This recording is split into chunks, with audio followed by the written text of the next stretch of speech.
Hi guys, Coach Carter here. I do go into a little more detail about sets, reps, and percentages. I know when I'm working with brand new weightlifters, this is something that at first I took for granted that they would know, but in reality they didn't understand what was going on. I thought it was like a math problem. So I think it's really important that you break this stuff down to your kids.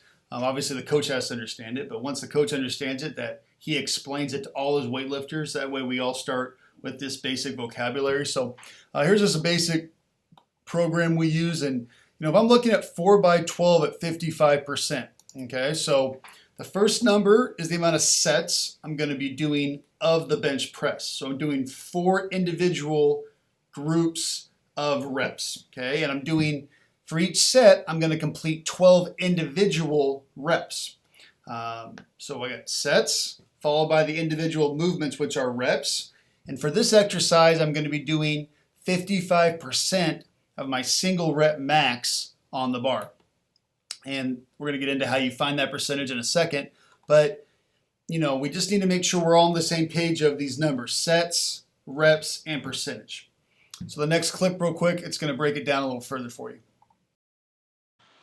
Again, if I were to break this down a little further, okay, so again, first number is the number of sets. So we're doing 4 again of deadlift in this example. The second number is reps, 12, followed by 55% of my 1 rep max. Okay, so this is a number I've already predetermined.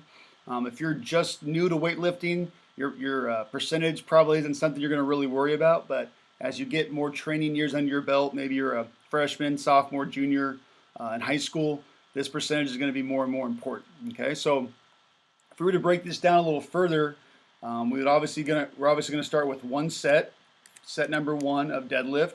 We're going to complete 12 reps. And as we move further down, you'll see the reps start to duplicate. So if you were to add this all up, you would get 48 individual reps of deadlift for this workout. Okay, it's really important, especially when the load is lighter. If you're not using a max, or maybe you're just starting lifting, make sure you stay within the range of the sets and reps. Sometimes I'll get young kids that want to do 1 set of 20 reps, and they think to themselves, oh, I only have to do 48 reps, so I'm just going to do 2 sets of 24. But it's really important, specifically when you have your actual 1 RM on the bar. But even then, try to stay within the set rep range, because it all makes sense as we go down the cycle per week. But if you actually break it down, this is what your individual deadlift workout would look like when we break down the sets in individual lines here. Again, going back to the 55%, this is of your 1 rep max. So if you were to put the max on the bar, let's just say your deadlift max is 245 pounds. That equals your 1 rep max. We already determined that. Okay. Well, then we would be in the weight room and we would use this conversion chart, and then this is how we would find the weight to put on the actual bar. So again, on the left side on this chart, it says 1 rep max. I would go down to 245 pounds, because we already determined 245 pounds is my single rep, but I'm doing 55% of my 1 rep max. So like I tell the kids, meet in the middle, 245 and moving over. So 135 pounds is what I would put on the bar for 4 sets of 12 at 55%. Okay, so